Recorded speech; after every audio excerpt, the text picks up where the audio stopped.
In any life, we have highs and lows, light and dark, wins and losses. What happens when we encounter that moment in time when what happens next could change everything? Join us as we step into another person's inspirational moment and see how we can connect their experience to ours. This is Greg Stevens, and you're listening to A Shot of Inspiration. Well, welcome, friends, to another episode of A Shot of Inspiration. I'm Greg Stevens, your host, and glad to be here with a friend of mine from years ago, Steve Harper. Now, Steve wrote a book years ago called The Ripple Effect. And Steve and I have worked together on different stages and done some work, but Steve's done a lot of things since then. So, Steve, I'm going to let you introduce yourself. We'll tell people what you do. I know you own three companies. You have a podcast. Just share with people what you do, and then we'll get into how we met and how we kind of connected at that point. Yeah, absolutely. Well, first of all, thank you for having me. I'm grateful for the opportunity to be here. I am a huge fan of yours. As you know, for many years, I get a lot of my inspiration from all the great work that you do and all the things that I learned about crucial conversations and communication. I can pretty much attribute to you. Any speaking fees I get, I probably should give you a slice of the percentage, but we'll talk about that off camera. But I'm what you call a serial entrepreneur. So I have been an entrepreneur since I was 22 years old. I was in the office equipment industry for my first two stints as a entrepreneur and business owner. And in 2004, I sold a company, wrote a book called The Ripple Effect, Maximizing the Power of Relationships for Life and Business. Kind of assumed that I'd maybe sell a couple hundred copies of the book, and then my dad would buy the rest of the inventory, and that would be the end of the story. Yeah, fast forward, gosh, going on 16 years, we're now in our third edition. We brought it out during COVID to kind of address some of the isolation and loneliness that people were challenged with during those times where we couldn't see each other and have lunch and high five and fist bump and all that good stuff. And it's the little engine that keeps going. And out of Ripple, I basically have been doing a lot of consulting and coaching all these years. I'm a business strategist. I help a lot of startup businesses understand what they need to do to really scale their enterprises and their operations. But my main passion is really helping individuals and corporations identify and develop and strengthen the key relationships they depend on for their success. Okay. So that's it in a nutshell. I do have two software companies that I work on as well that I kind of rippled my way into, but for the most part, Ripple is one of my core passions. Well, that's great. Now, real quick, touch on the software companies you do. Yeah. So I have a company called Owner Insight. It's a web-based construction project management software. If you'd asked me 10 years ago if I ever expected to be in software, I would have said, hell no, that's just not in my wheelhouse. And I sort of mentioned I rippled into it. I was rippling with one of the original developers that had created this product. And he did not get along with the company, the client that he actually was hired to build it for. And so they had some challenges. And so one of my strengths is sort of reading the room and helping people kind of come to the table and have some reasonable conversations in unreasonable times. Yeah. So he brought me into a meeting. They were looking for some features and capabilities that he really didn't want to provide unless they were going to give him back the code so we could bring this product, or he could bring this product to market for a larger audience. They didn't want to do that. They felt like it was some of their genius. They didn't want to let their secret sauce out. So there was kind of an impasse. And we went to this meeting and I kind of read the room and realized that these two guys really don't belong in the same room together at any given time, at least not with sharp objects. So, I kind of got in between them a couple of times, but the meeting wasn't all that, profitable, right? They ended up agreeing to disagree and sort of went their separate ways. And as I was leaving with my buddy, who I was doing consulting work with one of his other ventures at the time, he said, well, that one's never, that's done. And I said, no, they'll be back. And he was like, you're crazy. And I said, they'll be back, promise you. And within almost 2 years to the day, they contacted him and wanted to come back to the table, try and put together a deal. And so by extension, I sort of bridged that deal and became a very small minority partner within the venture. And kind of that was going to be my stint in software, was just sort of owning a small sliver of this what looked to be a potentially fantastic and successful software venture. Fast forward a year and a half after that, these two guys don't get along again. There's issues. I see the potential in the product, so I take a more assertive role, but it's still slow going, a lot of personality conflicts. And eventually we run into we hit an impasse. And my original buddy friend that was the developer decides he wants to go a different direction. I decided to buy out his interest, not knowing a darn thing about software development really or otherwise, but I had already become hooked. And where it ties to the Ripple is that it is truly a tool and a resource to help equalize the playing field in a construction project, which can be very complicated and challenging. So you've got all these stakeholders and players. There's a lot of egos in the room, and you've got to have a tool that sort of keeps everybody accountable and creates a layer of transparency. And so the name indicates that it's built for an owner, because it really is. It's an insurance policy. So, during that period of time, I'm trying to figure it out. I still have this other partner that I'm dealing with. They're a big client of ours, but we get along, right, for the most part. But they have some different points of view and perspectives on where the industry should take it and where it could go. And eventually I end up buying them out completely. And so I've been running this company for a while. Out of that spun another software product that actually helps school districts. One of our big verticals for our software is school districts making sure that they're managing their bond construction projects appropriately, keeping them on budget and keeping them on track, holding those project teams accountable so the taxpayer gets their bang for their buck. And out of the software, we make these districts look really good. They wanted us to kind of create a planning tool, and wasn't what our main software product did. So again, I dive headfirst into waters I don't understand or truly get, but I ended up creating a product that actually helps them better prepare for going out to bond, assessing their needs short-term and long-term, and then give them data to actually make more informed decisions. So both of these products sort of work hand in glove with one another. But, it's been a great experience. I've really realized that when you give people the tools and the ability to have more informed conversations, and you can allow everybody to sort of have and play their role within a project, whether it's in the planning side or in the construction side, there's some real value there. And so that's, sort of how all three of my companies kind of fit hand in hand with each other. Well, it sounds to me like it's in some of those, it's about making sure you have the data so people can have that conversation. Exactly. There's a lot of in it, it's just like any corporate world. You do a lot of corporate training. I do as well. And when I go into an organization, almost every problem can be attributed to people, right? We've got egos that don't like one another, or we've never taken the time to get to know each other. We've never really settled on or informed the team on what the rules of engagement are. So we don't know how to handle situations, especially when they become high tense situations like you cover in Crucial Conversations. And there's a lot of folks that just don't do what they say they'll do when they say they'll do it. And if you don't have the tools to see that when it's occurring, you can't take corrective actions. And sometimes it's not because they're being malicious or sometimes trying to create havoc or challenge or don't want to work. It's they don't know, and they don't know who to ask when they don't know, right? So a lot of what we do is really try to get everybody to the table so that there is a committed set of rules, repeatable process, and there's rules of engagement for how we conduct ourselves in and around the project. Yeah. And the reality is that the data becomes sort of the metric by which you're measuring, but it really does come down to human dynamics and behavior. And so, as you know, and we've had conversations ad nauseum about this, changing behavior is hard, but it's not impossible. And you just got to equip people with the tools and resources to make it a little easier. And then you just have to reinforce it, and you got to give them their voice, right? People want to do a good job. Most people want to do a good job, right? And they want to show up and be recognized for that good job. And you need data to be able to sort of highlight those things when they occur. And then when things don't go well, you need to be able to make modifications and adjustments along the way so that you can take corrective action to get things back on track. Yeah. What I heard in there is you're dealing many times with the data, with the blind spots that people have. We have them in construction data, but you have them in personal life.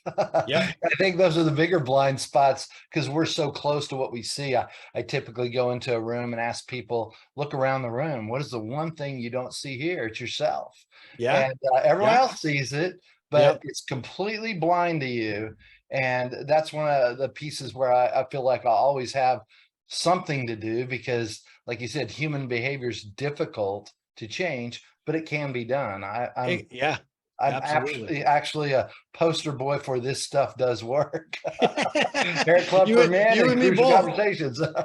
Well, something I So, learned from you pretty early on is that the reason that these crucial conversations are hard to have is because you don't have people that come at that with a lot of times, especially if you're in a leadership position, right? You come at it from a punitive, you will do it my way or the highway kind of mindset.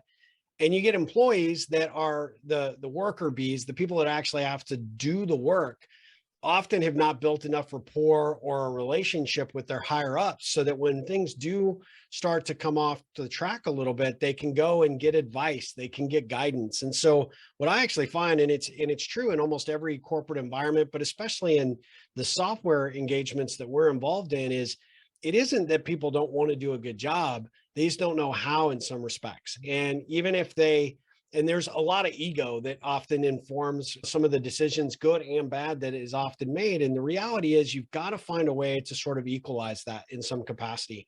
So what I always try and tell people is like, look, this is, it doesn't matter if we're building the next rocket to go to the moon, or we're talking about building the next school, or we're trying to come up with a great new idea for a startup.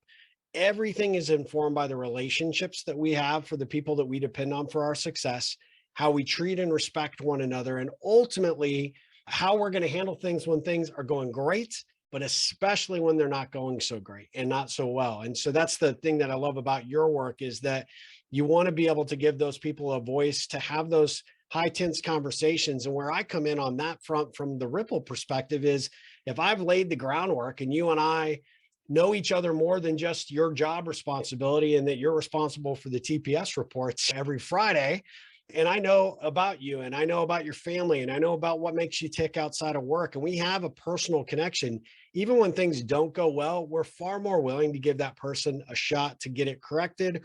Or it's a little bit easier to have that conversation like, hey, Greg, what's going on? right. I mentioned the software.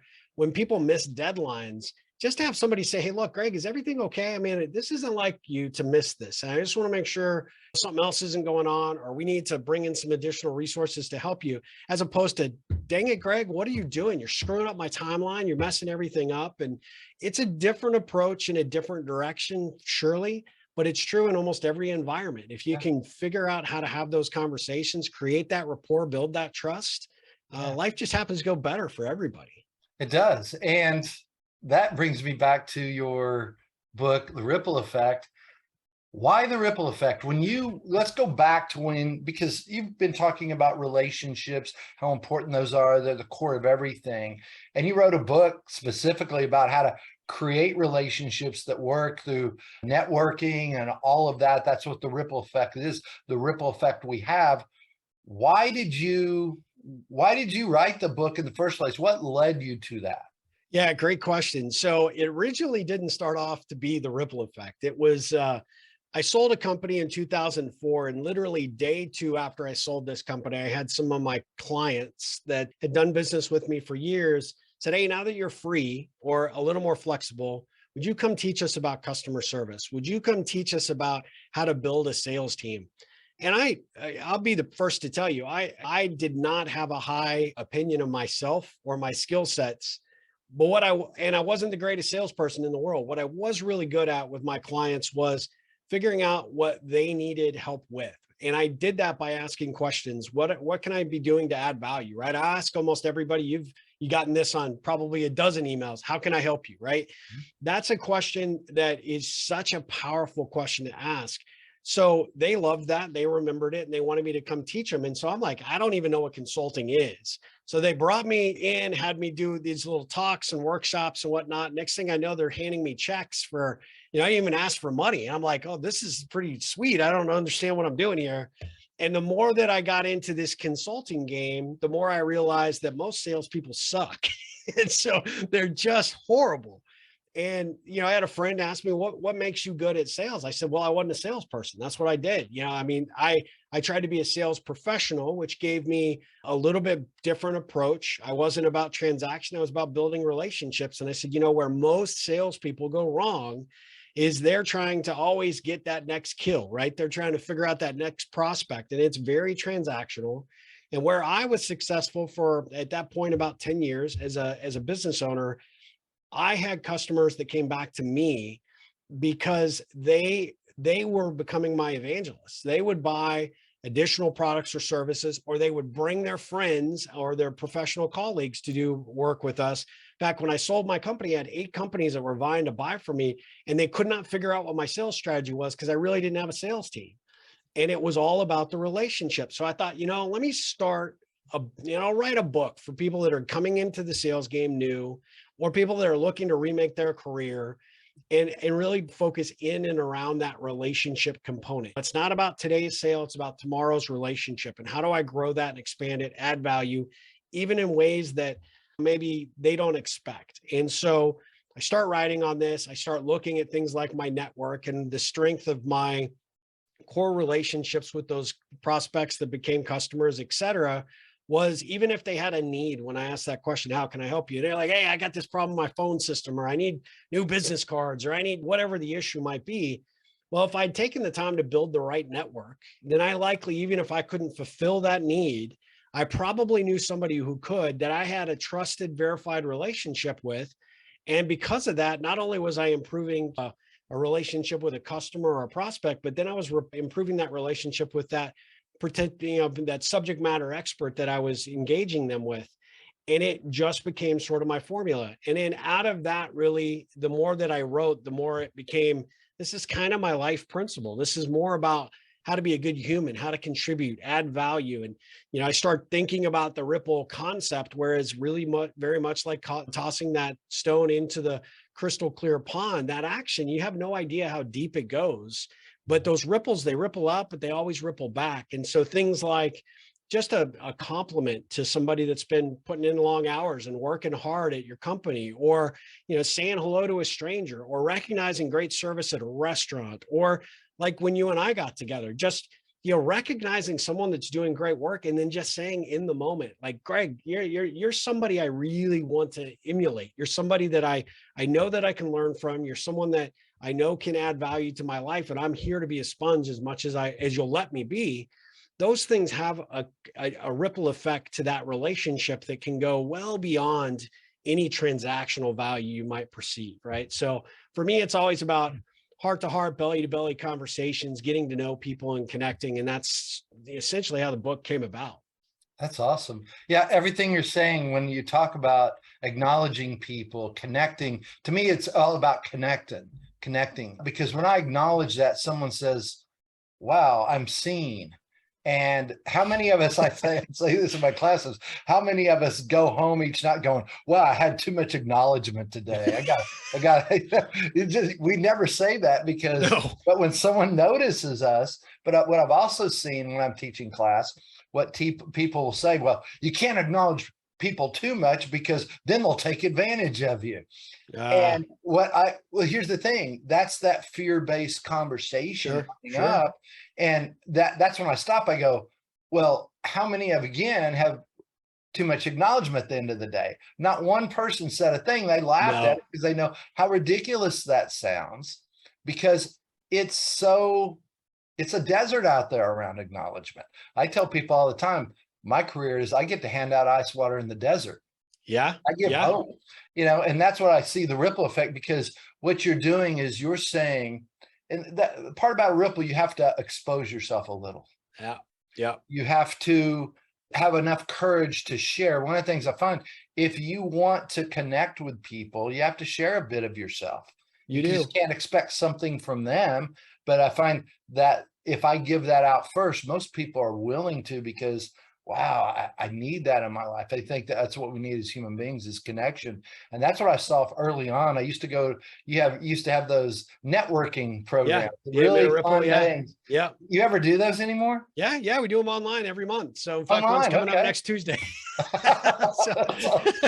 Well, we'll make sure that we put something in here so people can effectively get to you to be able to do that. What would be the site? Just verbalize it, and we'll RippleCentral.com. Yeah, RippleCentral.com is where all things Ripple are there. We actually just launched a new Ripple membership program, which is a whole lot of great, amazing content. It's a 12-month program that we've developed that not only gets you access to all the 8-minute ripples, but also the TED Ripple that I do once a month, which is highlighting a video from TED and, having a conversation over a brown bag lunch about it. We do it virtual, so you can be on a Zoom, and, you can be on your bunny slippers, and you can, participate, or you can come to the 8-Minute Ripple virtually in that regard. And the concept is really to give people a lot of different ideas and strategies on how to connect and engage, right? Instead of the traditional networking function where it's like, so Greg, what do you do? And let's shove a business card in your face. Nobody likes those, and they all suck. And so at the end of the day, we created that as a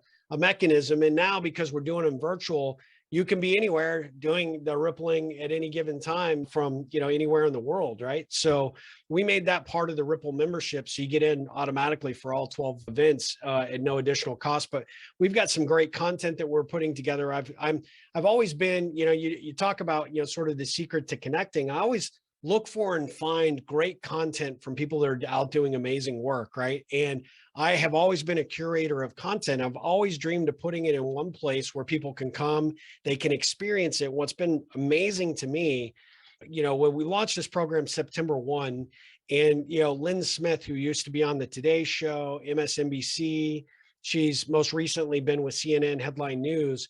She's gone off and she's done her own media company, but she is a confirmed rock star, right? But I took a chance to say, look, I really love what you're doing. I'd love to have you on my podcast. And then before I let her go on my podcast, I just said, hey, I'm putting this thing together. I think you would be an excellent subject matter expert to do a masterclass for my Ripple membership. Would you be willing to do it? And she's like, look, I have to be honest with you. I get a lot of reach outs. I get a lot of people that know me because of my national profile. She said, you're one of the few people that I checked out that you have a genuine following. You have people that really love what you're doing because you're making a difference in the world. And she said, I'd be happy to do this. And I've been able to bring people like her into this program to really take the benefit of their experience, but customize it in a way for the Ripple members that's really unique and fun. And so that, you can learn about that at ripplecentral.com. There's a banner at the very top that'll tell you about it. But what I'm trying to do is create an environment for Ripplers to come be a part of something where they can support one another. They can come in and have the freedom to be themselves. Actually, that's the theme for our kickoff month, is the freedom to be yourself, where you have no judgment. You have people there that are committed to helping you whatever way they can, right? Personally, professionally. But at the most, the most value I want people to walk away with is that sense of community, to find their tribe. And so this is a culmination of all those years that I've been putting in, doing all the rippling, sort of a lot of hard work behind the scenes, but to finally create this and launch this in an environment to give people a real purpose and a reason to belong to something that, is a little bigger than themselves, is a continual inspiration and motivation to go out there and make a difference in the world every day, because we all have the ability to ripple, right? We sometimes just need that reinforcement to make it happen. So. Yeah. Well, I love your passion for it. So let me ask you, what do you get out of it? So the giving, right? At the end of the day, it is, I have a wide variety of people that have signed up so far. So I have a lady that was in very covert operations, like the CIA level kind of operations, who is trying to figure out in her mid-70s what she wants to do with the rest of her life. Incredibly smart, like one of the smartest people I've talked to in a long time. And I have a guy that's in graduate school at UT. So very diverse, right? But the feedback I got from both of them when they signed on and they looked at what they're doing, and we kind of call it like a buffet, right? So people can come in and pick what they want to consume and then walk away and then come back and consume at their own leisure. But the comment on both ends of the spectrum was, I didn't know I needed this in my life. I did not know that this was something I was actually looking for. And I'm so glad that you created this. And that's the reward for me, right? I wanted to create this action so that people can walk away and go, I'm delighted and amazed by this experience, and I'm learning things about myself as well as other people, plus getting exposure to content I probably wouldn't have found had it not been for Steve and the team to be able to get those and stir that pot to continually learn and expose them to information and resources that really add value to their life in whatever capacity they might be looking for. That's awesome. Yeah. So yeah, it's a reward factor for me. That's it. 100%. I mean, it's not a moneymaker. I can promise you we've spent way more than we're ever going to probably make on it. But you know, but it's a beautiful thing to see somebody get it and really understand it. And to have people like you, I mean, I got to give you lots of credit. I mean, you do very important work, and you've been so great to me over the years to refer clients and speaking opportunities to me. But the neat thing about it is that a rising tide helps all boats, right? And you and I have always tried to share back and forth. But the reality is that's what community is, right? When you and I don't look at each other as, oh, well, you know, if he gets that consulting gig, then, you know, I don't get that consulting gig. Or if he opens up that speaking door, then I'm, you know, I have to do the same. People don't do it for that reason. They want to do it because they see a need. They want to contribute and add value where they can.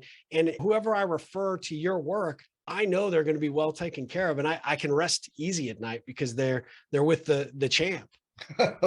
Well, thank you. Very kind. And I feel the same way. That's why I've always brought you in and directed you toward public speaking events. Want to do more of that.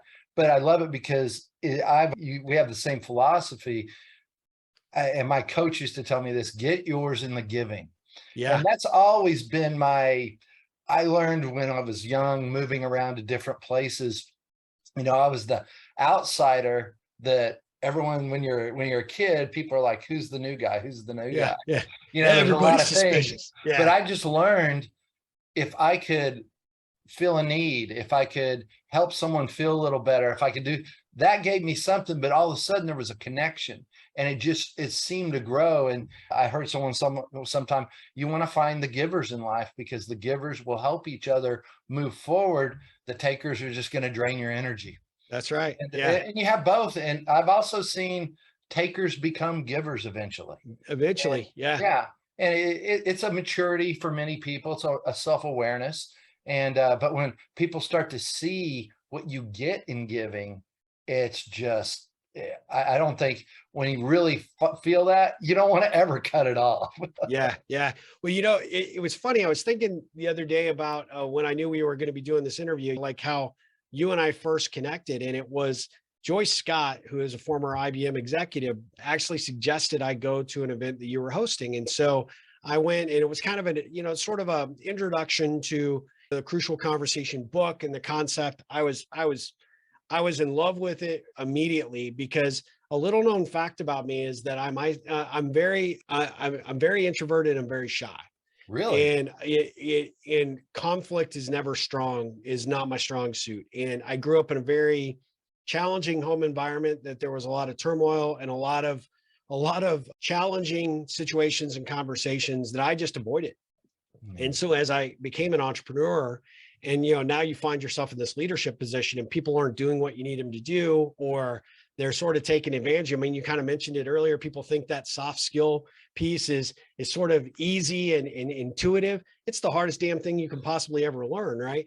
And it's even worse for somebody who's not good with people. And so for me, it was very challenging. And I was having some difficulty at the time with the manufacturer I was working with at that point in my career when I was selling office equipment.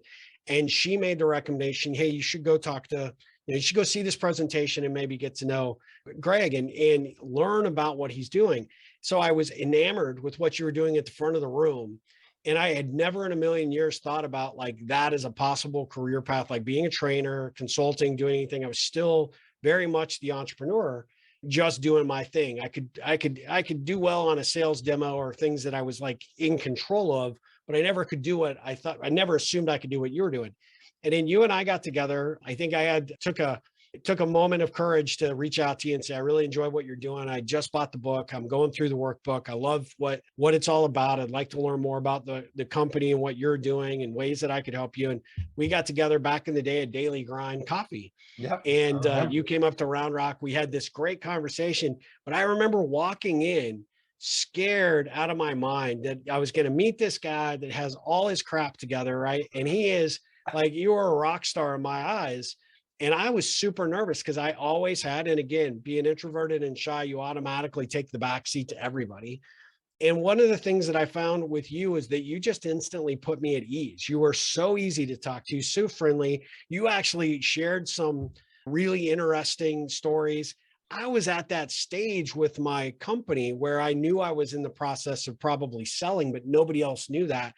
And at that point, you were just like, look, I think you're destined for bigger things. And it was that little bit of advice that you gave me that gave me a lot of confidence in a moment that you probably didn't even realize you were creating a positive ripple at the time. And it was so huge. But it wasn't even just that action. It was just you and your presence, which is why I think audiences really love what you do. I think that's why your clients are attracted to the work that you do, because you make it easy for people to learn, and you make it easy for people to understand a very challenging, difficult skill set, and make it not so intimidating and actually actionable for them. So I'm giving you props. I mean, it's not a, I'm not No, trying to thank like you. make your I head big, remember, but I remember I had no idea that was going on with you.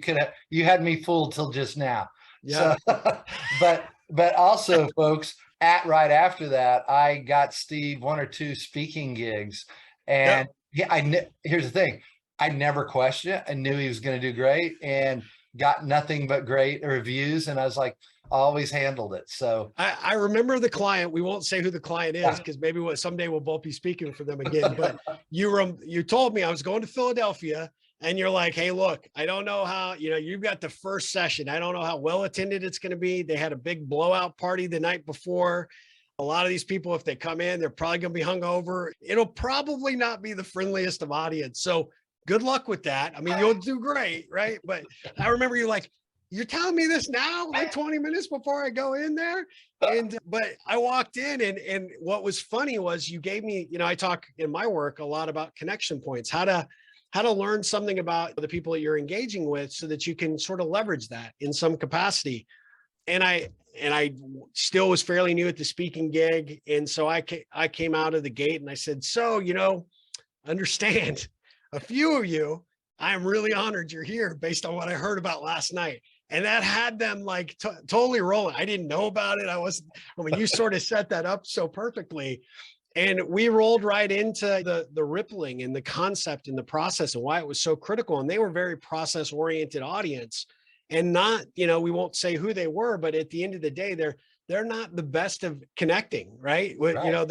They're a lot of them are afraid of their own shadow. So they were kind of like my people. I could embrace that because I understood it. But at the end of the day, I was like, look, living and working, unless you have that luxury to live and work in a vacuum, you depend on other people for your success. And that totally got them. And I remember to this day, I still know two guys that stay in touch with me via LinkedIn because of that presentation. And it was all because of the confidence you had in me, which I appreciate. Well, you got out and delivered for sure. Well, I wanted to find, as we wrap up here, what I would love to hear is who's been inspiring to you? What's been inspiring?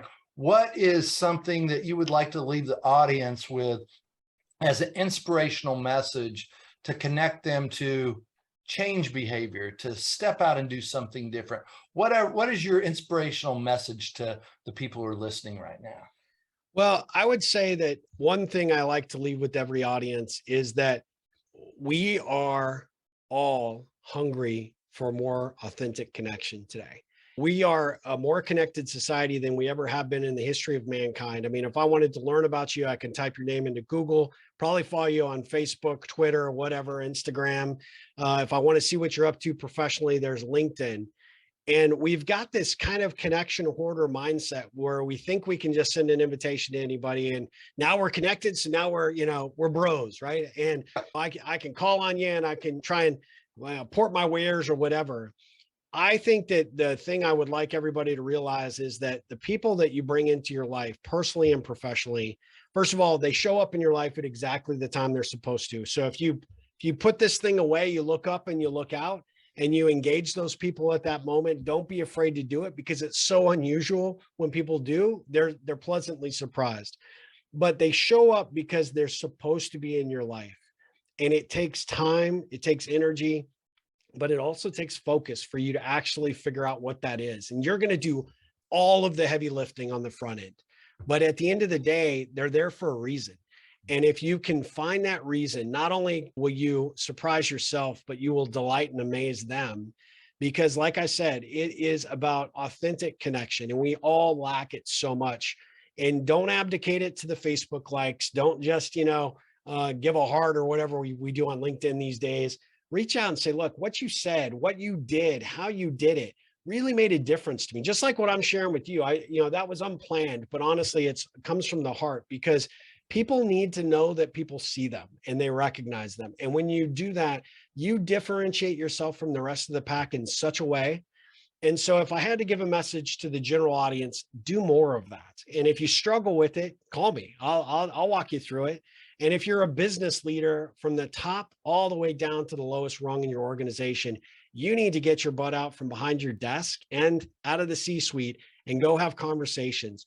Go represent the business and understand who your people are, why they're there, what their motivation is for working for your organization, and what you personally can do to make their jobs better. Not looking for necessarily, the complaint department, but you need to show that from a very top perspective, from the top level on down, you're committed to making it the best possible environment and culture you can. And employee engagement aside, it's all about connection and how you figure that out, how you get those people to communicate and engage with you. Not only will be a lesson for them, but it'll actually help impart everybody else's action to engage with one another. And so I think it's so critical, no matter how small or how big your organization is. Yeah. As you said that, a friend of mine, and Jim Springfield, he's a top executive, but his entire life, his career, when he's been in C-suite, he constantly makes a conscious effort to go throughout the organization, have lunches with different people that would never see him. He wants to find out what's going on.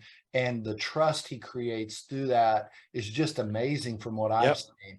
And I thank you for that message, because I really believe that leaders need to understand that we talk about people being your biggest asset. Well, do we treat them like that? Do we get to know our asset? I mean, if you're spending millions of dollars on this equipment, you go, you look at it, you check it out.